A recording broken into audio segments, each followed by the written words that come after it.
വീതികൾക്കിടയിൽ ഒരു ഗീതകം. നിങ്ങളുടെ അമ്മയും കൂടിയാണ് കിടന്നത്. ജോബി പറയുന്നത് വേറൊരാളാണ് കിടന്നു.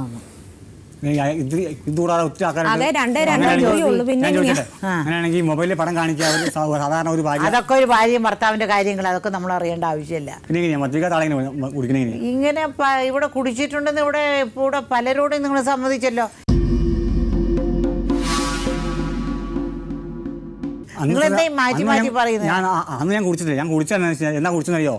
ഇവിടെ ഇപ്പൊ ഒരു മണിക്കൂറിന് മുമ്പ് പറഞ്ഞ കാര്യം നിങ്ങൾ മാറ്റി പറയും. കുടിച്ചല്ലോ. അപ്പോൾ നിങ്ങളുടെ കുടിച്ച് നിങ്ങൾക്ക് തോന്നിയതായിക്കൂടെ, ആരുടെ കൂടെയോ ഭാര്യ കിടക്കുന്നതായിട്ട് തോന്നിയതായിക്കൂടെ? നിങ്ങൾ എന്തിനാ ചേച്ചിയുടെ മുറിയിലോട്ട് പോയത്? ചേച്ചിയുടെ മുറിയിലോട്ട് ഞാൻ പോയില്ല. ഞാൻ അങ്ങോട്ട് പോകേണ്ട കാര്യമില്ല. എനിക്ക് അങ്ങോട്ട് പോകേണ്ട കാര്യമുണ്ടോ എന്തിനാ നമുക്കറിയില്ല. ശരി, അയാൾ ഓടിപ്പോയി, ഭാര്യ അവിടെ ഉണ്ടായിരുന്നില്ലേ? ഭാര്യ ഞാൻ തല്ലിക്കഴിഞ്ഞാൽ അവളെ ഞാൻ തിരിച്ച് തല്ലിയല്ലേ. എനിക്ക് തല്ലാൻ പറ്റിയല്ലോ അതിലെ വിഷയം. ഞാൻ തല്ലിക്കഴിഞ്ഞാൽ ഒന്ന് കൊടുത്തു കഴിഞ്ഞാൽ എനിക്കത് മൂന്നെണ്ണം ഒന്നിച്ച് കിട്ടും.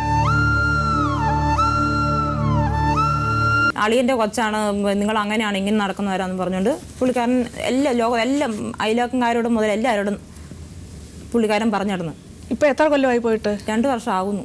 ഭാര്യ പറഞ്ഞത് അവിശ്വസിച്ചു ആണോ? അങ്ങനെയല്ല, എനിക്കറിയാം. അതിൽ എന്തെങ്കിലും വാസ്തവം ഉണ്ടോ? ഇല്ല, യാതൊരു വാസ്തവം ഇല്ല. നിങ്ങൾ എന്തുകൊണ്ട് നിങ്ങളുടെ അളിയനെ ഭാര്യയുടെ കൂടെ കിടക്കാൻ അനുവദിച്ചു? ഭാര്യ കിടക്കുന്ന മുറിയിൽ അന്യപുരുഷനെ കിടക്കാൻ എന്തുകൊണ്ട് അനുവദിച്ചു? നിങ്ങൾ ഇറങ്ങി പോയല്ലോ അവിടുന്ന്. എന്നിട്ട് മറ്റേ ആള് അളിയൻ വന്ന ഭാര്യ കിടക്കുന്ന മുറി കിടന്നല്ലോ.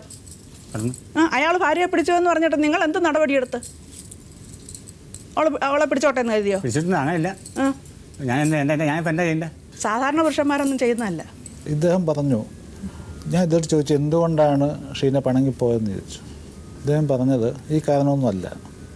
അദ്ദേഹം പറഞ്ഞത് ഭർത്താവിന് താല്പര്യമില്ല, ഭർത്താവിന് ആരോഗ്യമില്ല, അല്ലെങ്കിൽ അങ്ങനെയുള്ളതായ ചില കാര്യങ്ങൾ, അല്ല ചില പേഴ്സണലായിട്ടുള്ള കാര്യങ്ങൾ കിട്ടാത്തത് വന്നതുകൊണ്ട് ഭർത്താവിൻ്റെ വീട്ടിൽ നിന്ന് പോയി സ്വന്തം വീട്ടിൽ താമസിക്കുന്നതെന്ന് പറയുന്നത് ധിക്കാരപരമായ നടപടിയായിട്ട് നമുക്ക് കാണാനൊക്കെ ഉള്ളൂ. പുള്ളിക്ക് നമ്മളെ താല്പര്യമില്ലായിരിക്കാം. അതല്ല, പുള്ളി പറഞ്ഞ മറിച്ചാണല്ലോ പറയുന്നത്. നിങ്ങൾക്ക് അവർ അങ്ങനെ താല്പര്യമില്ലെന്നുള്ളതാണ് അങ്ങനെ പറയുന്നത്. ഇതെല്ലാം നുണകളാണെന്നാണ് നിങ്ങൾ പറയുന്നത്. ഷീന, മനസ്സിലായ ഒരു പറയുന്നത് എന്താണെന്ന്? നിങ്ങളുടെ ജീവിതം തൃപ്തികരമല്ലാന്ന ഒരു കാരണത്തിന് വേണ്ടിയാണോ നിങ്ങൾ പോയത്? ആണോ? ആണെന്നാണ് അദ്ദേഹം പറഞ്ഞത്. ഞങ്ങൾ മനസ്സിലാക്കിയിട്ടുള്ളത്. നിങ്ങൾ പറഞ്ഞ മാറ്റമില്ല. ഞാൻ ചോദിക്കട്ടെ, മേലാതെ കിടന്ന സമയത്തല്ല അല്ലെങ്കിൽ കൊച്ചുണ്ടാകിയല്ലോ, രണ്ടാമത്തെ കൊച്ചുണ്ടാകിയല്ലോ. ഞങ്ങൾ ചോദിക്കാൻ വന്നൊരു ചോദിച്ചില്ലെന്നുള്ളതേ ഉള്ളൂ, ചോദിക്കാൻ വന്ന സംഗതിയാണ്. പക്ഷെ അതിനുശേഷമായിരിക്കും ഒരുപക്ഷെ നിങ്ങൾക്ക് അസുഖമുണ്ട്, എനിക്ക് അറിഞ്ഞു. നിങ്ങൾക്ക് അസുഖം ഉണ്ടായ എന്നാണ്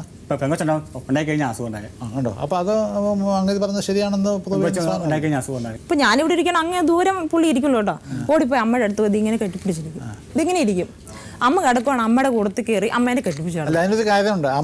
അമ്മമാർക്കൊരു കോംപ്ലക്സ് ഉണ്ട്, അറിയോ? നിങ്ങൾ അമ്മയാകുമ്പോൾ നിങ്ങൾക്ക് പ്രായമാകുമ്പോൾ നിങ്ങൾക്ക് അത് മനസ്സിലാവും. സ്വന്തം മക്കളുണ്ടല്ലോ, ഇന്നലെ വരെ എൻ്റെ സ്വന്തമായിരുന്ന മക്കൾ ഇന്നും അത് വേറെ പുതിയ പെണ്ണ് വന്നു കഴിഞ്ഞപ്പോൾ അങ്ങോട്ട് മാറി എന്നോട് സ്നേഹമില്ലെന്ന് അമ്മ, ഈ കോംപ്ലക്സ് അമ്മയ്ക്കുണ്ട്. അപ്പോൾ ആ കോംപ്ലക്സ് ഉണ്ടാകാതിരിക്കാൻ വേണ്ടി പലരും അങ്ങനെ കാണിക്കാറുണ്ട്. നിങ്ങളൊരാളിനെ വേണ്ടെന്ന് വയ്ക്കണമെന്നുള്ളതാണ് ഞങ്ങളുടെ ചോദ്യം. എനിക്ക് വേണ്ട. അളിയനെ കുട്ടിയാണെന്ന് പറയുന്ന ആ സാഹചര്യം ഉണ്ടാക്കിയതും ജോബി തന്നെയാണ്. പിന്നെ കുട്ടികളുടെ കാര്യം ജോബി അന്വേഷിക്കുന്നില്ല. അവരിപ്പം എവിടെയോ ജോലി ചെയ്ത് അവരുടെ കുട്ടികളെ നോക്കുന്നു. കുട്ടികളുടെ കാര്യം ഈ 7 വയസ്സുള്ള കുട്ടി 2 വയസ്സുള്ള കുട്ടിക്കൊക്കെ ട്രീറ്റ്മെൻറ്റും മറ്റു കാര്യങ്ങളൊക്കെ ഉണ്ടാവില്ലേ? കുട്ടികളുടെ കാര്യം അന്വേഷിക്കുന്നതെന്ന് പറഞ്ഞു കഴിഞ്ഞാൽ ഞാൻ പൈസ ആയിട്ട് ചെല്ലുമ്പോൾ പൈസ മേടിക്കില്ല, എൻ്റെ കുഴപ്പമില്ല. പൈസ ആയിട്ട് പല പ്രാവശ്യം വീട്ടിൽ ചെന്നാൽ, പക്ഷേ അന്നേരം നിങ്ങൾ പൈസ വേണ്ട, എനിക്ക് നിങ്ങളുടെ പൈസയും വേണ്ട, ഒന്നും വേണ്ട, എനിക്ക് നിങ്ങളുടെ യാതൊരു സഹായവും വേണ്ടെന്നാണ് പറഞ്ഞു. ഞാൻ എന്നാ ചെയ്യേണ്ടത്? അമ്മച്ചിക്ക് മോനെ കുറിച്ച് എന്താ പറയാനുള്ളത്? ഏറ്റവും ഇളയ മകനായത്. ഞങ്ങൾ കല്യാണം കഴിപ്പിച്ച് 6 വർഷം കഴിഞ്ഞ് 7ാമത്തെ വർഷമായത്. അതിനിടയ്ക്ക് മോളെ ഞാനൊരു കുറ്റം അങ്ങനെ പറഞ്ഞിട്ടില്ല, വീട്ടിൽ നിൽക്കണില്ല. മൂത്തൊരു കൊച്ചുണ്ടായി, ആ കൊച്ചിനെ ഞങ്ങളുടെ സ്കൂളിൽ ചേർത്തതാണ്.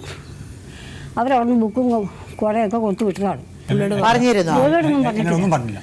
അത് നുണയാണ്, അത് നുണയാണ്. അതൊന്നും പറഞ്ഞിട്ടില്ല, അതൊക്കെ ചുമ്മാ പറയുന്നത് സത്യമായിട്ട്. അങ്ങനെയല്ല, അല്ല പറഞ്ഞിട്ടില്ല എന്നുള്ളത്. പറഞ്ഞെങ്കിൽ അമ്മയോട് പറയണ്ടേ? ആ വീട്ടിലുള്ള വലിയൊരു അമ്മച്ചിയാരോടുള്ളപ്പോൾ അവരോട് പറയണ്ടേ?